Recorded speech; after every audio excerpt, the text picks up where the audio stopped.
आगरा में, तो उसने 3 साल आगरा में फंक्शन किया। उसके पास एक बोर्ड ऑफ रेवेन्यू की बिल्डिंग है, लार्जेस्ट बिल्डिंग, 47 साल उसमें फंक्शन किया। हमारा कहने का मतलब अपनी मेन जगह पे जहाँ हाई कोर्ट है, आज उसको आने में 50 साल लग गए। और ये देखिए, जब अपना देश आज़ाद नहीं हुआ था तो ये ब्रिटिश एम्बलम ये लगा हुआ, लगा हुआ ये वही है। हाँ, ब्रिटिश एम्बलम यही है। अच्छा। और जब 1966 में जब फंक्शन मनाया गया, 100 साल हो गए हाई कोर्ट को, तो यहाँ पे सत्य में जयते लगा हुआ है। 1966 में आज़ाद हो गया। यही हम आपसे कहने वाले थे। 66 में लगाया, उससे पहले तक वो चलता रहा। वही चलता रहा, क्योंकि अंग्रेज थे भाई। अंग्रेज थे ना। कॉन्स्टिट्यूशन लागू हुआ था, पर अंग्रेज 1916 में जब इस बिल्डिंग का उद्घाटन किया, अभी इसका हम दिखाएंगे आपको, तो जनरल लॉर्ड चैम्बर्स ने किया। तो सब उसे वायसराय के नाम से जाना जाता था। वायसराय गवर्नर जनरल एक हुआ करता था जिसे वायसराय के नाम से जाना जाता था। अब तो हर प्रदेश के गवर्नर हो गए। 17 मार्च 1866 को क्वीन विक्टोरिया ने एक चार्टर इशू किया, जिसके अंतर्गत 3 कोर्ट बने, कलकत्ता, मद्रास, बॉम्बे। ये चार्टर किसी के पास नहीं, ये चार्टर हमारे पास है। हमने इस चार्टर में क्या लिखा है, आप नीचे पढ़ना चाहें तो आप इस चार्टर में पढ़ सकते हैं। ये ओरिजिनल चार्टर है। ओरिजिनल चार्टर भैया ये चार्टर किसी के पास नहीं, ना कलकत्ता के पास है, ना मद्रास के पास है, बॉम्बे के पास है, किसी के पास नहीं है। ये चार्टर हमारे पास है। तो ये इसमें आप पढ़ भी सकते हैं। हेलो, The United Kingdom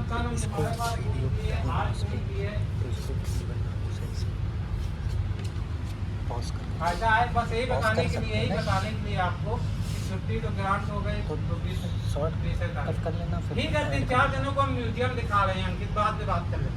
ठीक भैया, ठीक। ये देखिए, इस पे वो भी चिप लगा है। ठीक है, इसका वो भी 3-4 जने खड़े हैं, उन्हीं को म्यूजियम दिखा रहे हैं। हाँ, शील्ड लगी है इसकी। ये जो है 17 मार्च 18 को जो स्टैब्लिश हुआ, ये चार्टर में क्या लिखा है नीचे आप पढ़ना चाहें, समझ दें तो इस वाले में ये 5 चार्टर है। इसी से ये तीनों आप ब्रीफ कर दें, फिर हम पढ़ लेंगे। हाँ, पढ़ लीजिएगा। तो ये लेटर पेटेंट है।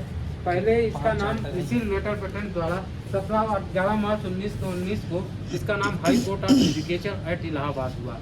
1948 में एक समस्या उत्पन्न हो गई। पहले से चीफ ऑफ कोर्ट चली आ रही थी। दोनों को एक करने के लिए लखनऊ में सरोजिनी नायडू उस समय राज्यपाल थी, उनकी अध्यक्षता में एक मीटिंग हुई कि लखनऊ में भी 12 जिला लखनऊ को दिया गया, मेन ऑफिस यहाँ बनाया गया। हाँ, 1948 में जी। तो सरोजिनी नायडू उस समय राज्य, वही फोटो है आपको। तो दोनों को एक करने के लिए 12 जिला लखनऊ को दिया गया, मेन ऑफिस यहाँ बनाया गया, इसकी शाखा लखनऊ में, तभी इसका नाम high court of judicature at Allahabad पड़ा। ये चीफ ऑफ कोर्ट की बिल्डिंग है। 27 नवंबर 1916 को इस बिल्डिंग का उद्घाटन अंग्रेजों की एक खासियत थी, अंग्रेजों ने बनवाई एकदम तिराजू की शेप में। अगर यहाँ तिराजू इतना बना था अंग्रेजों के समय, और तिराजू की शेप में यहाँ तिराजू लगा दिया जाए, इसका दोनों को बैलेंस एकदम तिराजू की शेप में, जैसे कहते हैं न्याय की देवी, उसी तरह बनवाया था। उसके बाद फिर कोर्ट बने, चेम्बर बने। मॉडल जो है ये उस टाइम का ही है? नहीं, 1916 में हमारे पास बने। हाँ, जब उद्घाटन हुआ था 27 नवंबर 1916 को, उस समय ये मॉडल तो बाद में बना। अच्छा। लेकिन मतलब इतना ही था, कहने का मतलब। समझ गए बात।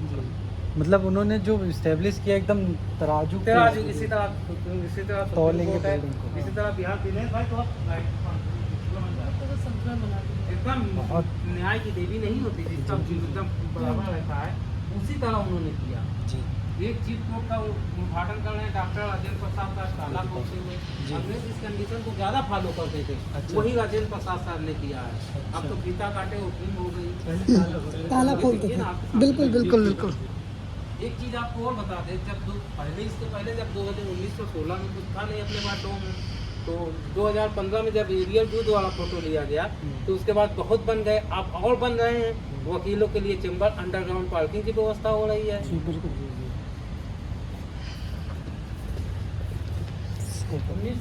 मतलब 1966 जब 1966 में जिसको 100 साल हुए तो 15 पैसे का स्टैम्प जारी हुआ, और जब 150 साल हुए तो 15 रुपए का यहाँ का, 5 रुपए का लखनऊ बेंच, टोटल 420 रुपए की सीट है।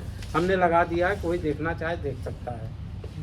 15 रुपए का यहाँ 15 और 5 इसी में 5 ये लखनऊ जब 2 बेंच हैं तो दोनों खंडपीठ लखनऊ है ना, 15 और 5 रुपए का। एक असिस्टेंट लॉ रिपोर्टर की पोस्ट आई थी 5/12/1914 को आनंद भवन से पंडित जवाहरलाल नेहरू जी ने लेटर लिखा था। बाद में वो भारत के प्रधानमंत्री बने, उन्होंने खुद काफी लोगों को जजेज बनाया। जी बहुत इंपॉर्टेंट लेटर है बहुत इम्पोर्टेंट है ये। आप खुद लिखा उसमें ना जज पढ़ बना। पाए तो टाइप फॉर्म में भी लगा दिया है, आप पढ़ सकते हैं। जवाहरलाल नेहरू जी ने लिखा था। असिस्टेंट लॉ रिपोर्टर की पोस्ट आई थी। उनकी हैंड राइटिंग का लिखा हुआ है भाई। बिल्कुल।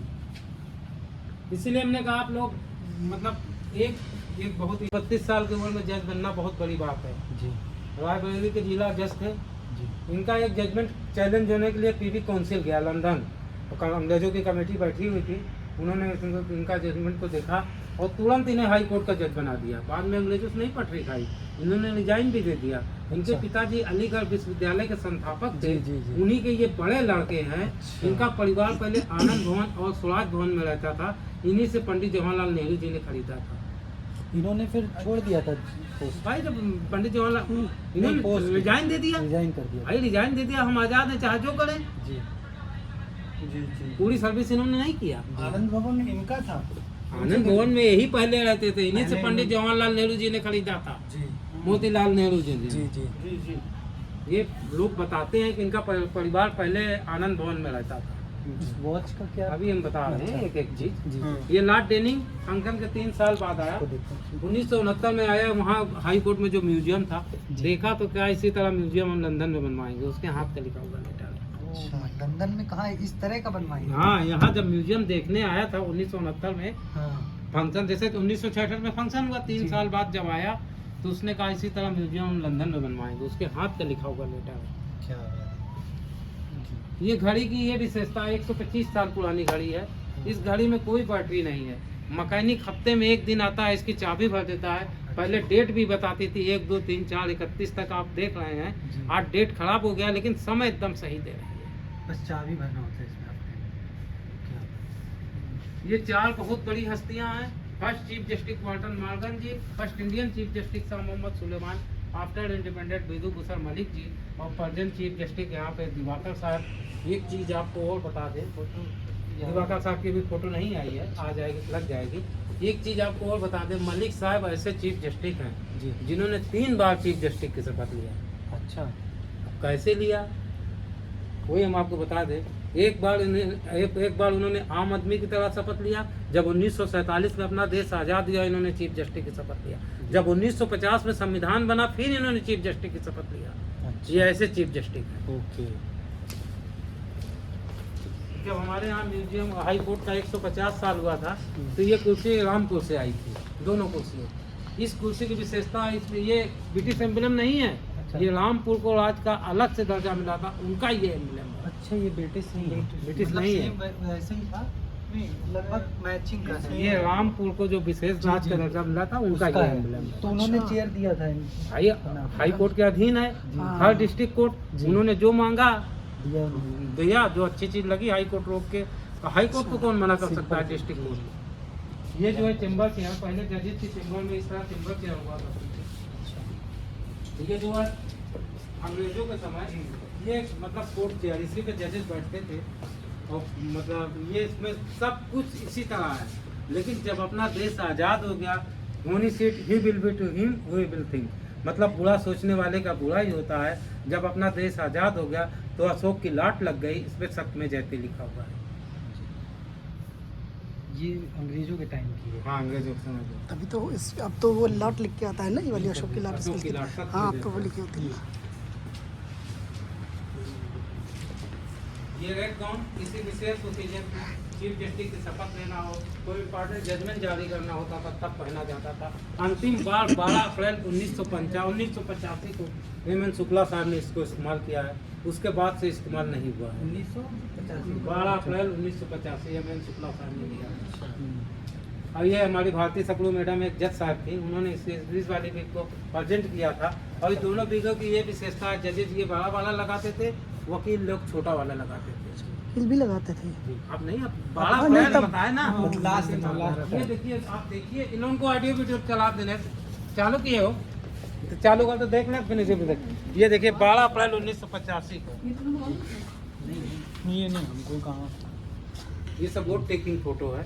ये वाली फोटो देखिए, ये एकदम पूरा पहन के चीफ जस्टिस की 12 अप्रैल 1985 को अंतिम बार इन्होंने इसको पहन के चीफ जस्टिस की शपथ लिया। 1985 में लास्ट। लगा दें फोटो।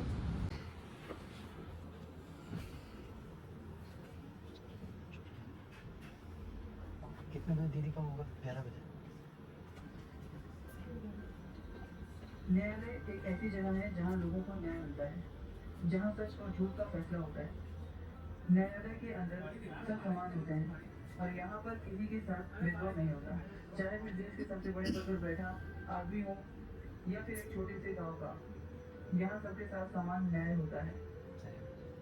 कहते हैं कानून अंधा होता है, लेकिन देखा जाए तो न्यायालय जब अपना फैसला सुनाता है तो वो सही मायने में सच और झूठ को कराटे में समान तोड़कर ही अपना फैसला देता है और वही सम्मान भी होता है। आज हम बात कर रहे हैं देश के ऐसे ही न्यायालय के बारे में जिसका अपना एक इतिहास है और उसके कई ऐतिहासिक फैसले भी, और वो न्यायालय है इलाहाबाद हाई कोर्ट, जो अपने आप में एक पहचान रखता है। इलाहाबाद हाई कोर्ट की स्थापना को 150 वर्ष पूरे हो चुके हैं और उसकी इमारत को 100 वर्ष पूरे हो चुके हैं। देश के राष्ट्रपति, प्रधानमंत्री, सुप्रीम कोर्ट के मुख्य न्यायाधीश सभी ने इलाहाबाद हाई कोर्ट के 150वें स्थापना वर्ष कार्यक्रम में हिस्सा लिया था और देश के हर व्यक्ति को न्याय दिलाने की बात कही। इलाहाबाद हाई कोर्ट के आज और इतिहास से जुड़ी सारी जानकारी के लिए वीडियो को अंत तक देखिए। बहुत ही कम लोग इलाहाबाद उच्च न्यायालय के गौरवशाली इतिहास को जानते होंगे। संगम नगरी की चमक को 4 चांद लगाता और न्याय की नगरी कहलाने वाला इलाहाबाद यूं ही नहीं दुनिया की नजर में रहता है। एक लंबा सफर तय कर बदलाव और न्याय की मिसाल बनकर इस कोर्ट ने खुद को स्थापित किया है। यूं तो इलाहाबाद हाईकोर्ट की स्थापना 1866 में ही हो गई थी, लेकिन शहर के बीचों बीच बनी इलाहाबाद हाईकोर्ट की मौजूदा ऐतिहासिक इमारत 100 साल पहले अस्तित्व में आई। इस इमारत से असाधारण कानूनी सेवाएं किसी शानदार विरासत की तरफ संजोई गई हैं, जिस पर आम जनमानस से लेकर कानूनी कर्तव्यों का पालन करने वाले गर्व करते हैं। इलाहाबाद हाईकोर्ट को ये भी गौरव प्राप्त है कि यहाँ सबसे ज्यादा मुस्लिम न्यायाधीशों ने अपनी कानूनी कर्तव्यों का पालन किया है। बात 1861 की है, तब अंग्रेजी हुकूमत भारत पर शासन कर रही थी और ब्रिटेन की महारानी एलिजाबेथ उसकी सहले सरवा थी। उन दिनों सदर अदालतों को समाप्त कर मुंबई, कलकत्ता और मद्रास की तीनों प्रेसिडेंसियों के लिए एक ही न्यायालय के गठन की रणनीति बनी। लेकिन भारत के उत्तर भाग में ऐसा कुछ नहीं हो सका था। ब्रिटिश शासन की कानूनी न्याय व्यवस्था के लिए ये रणनीति लागू करना आवश्यक था, जिसके साथ भारत के उत्तरी पश्चिमी प्रदेशों के लिए एक उच्च न्यायालय की गठन का प्लान तैयार हुआ। उस समय महारानी एलिजाबेथ द्वारा जारी लेटर पेटेंट के जरिए हाईकोर्ट की नींव रखने की पहल हुई और इंडियन हाईकोर्ट एक्ट 1861 के तहत 17 मार्च 1866 को आगरा में मौजूदा इलाहाबाद हाईकोर्ट अस्तित्व में आ गया। आज इलाहाबाद हाईकोर्ट में न्यायाधीशों की संख्या 160 स्वीकृत है, लेकिन अस्तित्व में आने पर यहाँ न्यायाधीशों की संख्या मात्र 6 रखी गई थी। उस वक्त उत्तरी पश्चिमी प्रांतों के लिए स्थापित इस हाईकोर्ट के पहले मुख्य न्यायाधीश बने सर वॉल्टर मॉर्गन और उनके साथ 5 और न्यायाधीशों की यहाँ नियुक्ति हुई। हालांकि वर्तमान समय में इलाहाबाद में न्यायाधीशों के लगभग आधे पद खाली पड़े हैं। आज हाईकोर्ट में खड़े वकीलों की भाड़ हुई, लेकिन उस वक्त वकील दर्जन भर के आंकड़े में थे। हालांकि तब मुकदमे बहुत कम थे और सब ज्यादा विद्वान बैरिस्टर को ही माना जाता था। देश की आजादी की लड़ाई में हुए काकोरी कांड में ऐतिहासिक मुकदमे का निर्णय अवध चीफ कोर्ट लखनऊ में ही लिया गया था। फिलहाल इलाहाबाद हाईकोर्ट की लखनऊ खंडपीठ का बनना भी बहुत दिलचस्प रहा, क्योंकि हाईकोर्ट की बेंच लखनऊ में कभी स्थापित ही नहीं की गई थी। दरअसल इलाहाबाद हाईकोर्ट की स्थापना से पहले 1856 में ही अवध कोर्ट लखनऊ अस्तित्व में आ चुका था। इसे 1925 में चीफ कोर्ट ऑफ अवध के नाम से जाना जाने लगा, लेकिन 1948 में हाईकोर्ट ने एक अमेंडमेंट ऑर्डर पारित किया, जिसके चलते इसे इलाहाबाद हाईकोर्ट की बेंच के रूप में स्वीकृति मिल गई। 25 फरवरी 1948 को यूपी विधानसभा ने एक प्रस्ताव पारित कर राज्यपाल द्वारा गवर्नर जनरल को ये अनुरोध किया कि अवध चीफ कोर्ट लखनऊ और इलाहाबाद हाईकोर्ट को मिलाकर एक कर दिया जाए। इसका परिणाम ये हुआ कि लखनऊ और इलाहाबाद के दोनों प्रमुख व उच्च न्यायालयों को इलाहाबाद उच्च न्यायालय नाम से जाना जाने लगा और इसका सारा कामकाज इलाहाबाद से चलने लगा। हाँ, इतना जरूर हुआ कि हाईकोर्ट की एक स्थायी बेंच लखनऊ में बनी रहने दी गई, जिससे सरकारी काम में व्यवधान न हो। अभिलेखों में दर्ज आंकड़े बताते हैं कि अवध कोर्ट जुडिशरी कमिश्नर के अधीन थी और 12 जिलों के मामले यहाँ निस्तारित होते थे। आंकड़े ये भी बताते हैं कि 1916 में अवध चीफ कोर्ट की वर्तमान बिल्डिंग सिर्फ 15 लाख रुपए की लागत से बनी थी। 150 150 फाउंडेशन डे को मनाया गया था। बाद में 26 जुलाई 1948 से अवध चीफ कोर्ट भी इससे जुड़ गई। और जैसा कि हमने आपको बताया कि यही चीफ कोर्ट इलाहाबाद हाईकोर्ट की लखनऊ बेंच के तौर पर जाना लगी। सन 1869 में हाईकोर्ट को आगरा से इलाहाबाद स्थानांतरित किया गया। 1969 यहाँ हाईकोर्ट की कोई खुद की इमारत तो थी नहीं, इसलिए 1916 तक राजस्व परिषद की बिल्डिंग में ही कोर्ट चलता राजस्व रहा। परिषद की बिल्डिंग उसी यहाँ पे जीता के रेवेन्यू है। जिसको पूरा यूनाइटेड पेटेंट के द्वारा अरे ये रेवेन्यू वही काम का है। नाम बदलकर इलाहाबाद उच्च न्यायालय हाईकोर्ट ऑफ जुडिशियल इलाहाबाद रख दिया गया और इसके बाद से आज तक हम इसे इसी नाम से जानते हैं। न्यायालय में इलेक्ट्रॉनिक डिजिटल डिस्प्ले और वीडियो कॉन्फ्रेंसिंग की सुविधा भी उपलब्ध है। यहाँ की सुरक्षा व्यवस्था बहुत कड़ी रखी जाती है। इलाहाबाद उच्च न्यायालय परिसर में लगा पानी का फव्वारा लोगों को आकर्षित करता है और यहाँ की खूबसूरती बढ़ाता है।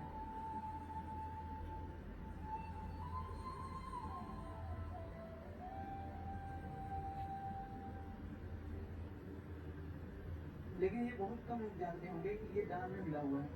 दरअसल वर्तमान इमारत का निर्माण आगरा लोहा मंडी के खान साहिब निजामुद्दीन ने कराया। इसके बाद उन्होंने फव्वारा दान स्वरूप प्रदान किया। फाउंटेन जो लगा है यहाँ पे, जो बीच में फाउंटेन लगा है। वर्ष वहाँ से लाया 2017 गया, में भी यहाँ इलाहाबाद पे लगाया। हाईकोर्ट के अधीन था, लेकिन उसी वर्ष उत्तराखंड राज्य के रूप में अस्तित्व में आया और उत्तराखंड अब इलाहाबाद उच्च न्यायालय के कार्यक्षेत्र में उत्तराखंड के 13 जिले निकाल दिए गए हैं।